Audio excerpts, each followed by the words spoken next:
Well, the SEC's investigation into Coinbase appears to have rattled Cathie Wood, the longtime Coinbase backer, selling over 1 million shares in the company for the first time this year. Our very own Alexandra Semenova here with me at the desk. I'm going to just call you the Cathie Watcher. Yeah, I basically am checking her portfolio. At this point, always keeping up with what she does.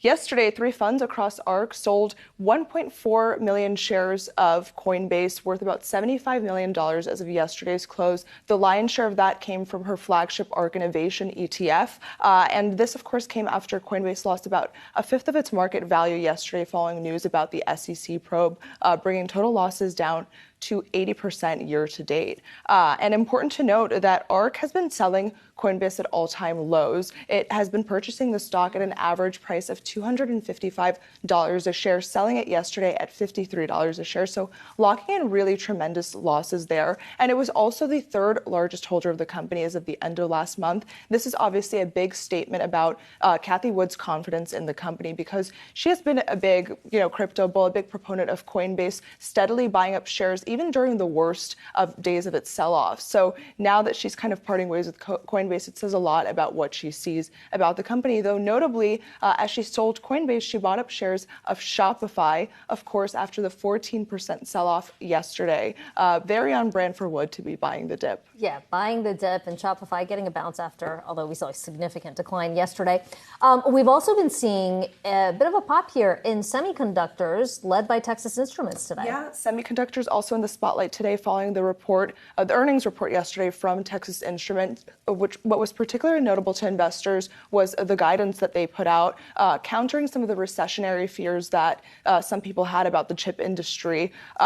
We are seeing shares of companies like Qualcomm and Intel up as much as 2% today. The Philadelphia Semiconductor Index was down about 30% year to date, of course, amid growing bearishness, over the industry and, supply chain issues, all the worries of an economic slowdown and a slowdown from the big boom in chips. Well, Texas Instruments also expected to get a big bump, one of the big beneficiaries of the CHIPS Plus bill, if in fact it does pass the Senate, goes over to the House. All right. Here's a story that you can probably relate to, you too as well. Flying has undoubtedly become tougher this summer with ongoing delays and cancellations. Flight tracker site FlightAware has a list of the worst flight delays at the world's busiest airports. So let's take a look at the list here.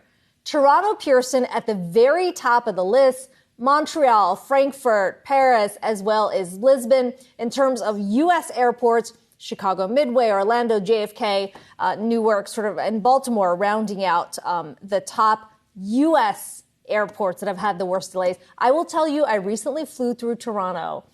It was like, you hear so many horror stories there about people being stranded.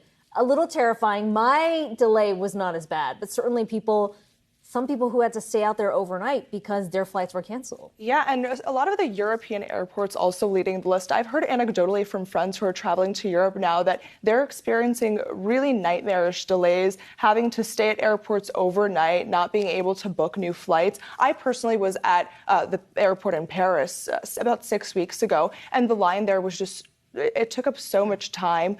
Going through TSA was a nightmare, really hitting there. Yeah, I mean, sure, staff shortages certainly playing into that as well. The U.S., we've seen some improvements on that front. Can we show the top 5 again? I was going to say, I'm a little surprised that Heathrow is not on that list, or maybe it was. Keep hearing about a lot of the delays. Another interesting thing that I read was that apparently people are so worried about losing their luggage that they're taking liquids on to the flights with them, and that's worsening the delays because as they're going through the checks, Yeah, I mean, this is also the busiest time of year to travel, the summer travel there. So certainly becoming less and less pleasant, I would say. All right, Alexandra Semenova, appreciate you joining me at the desk here.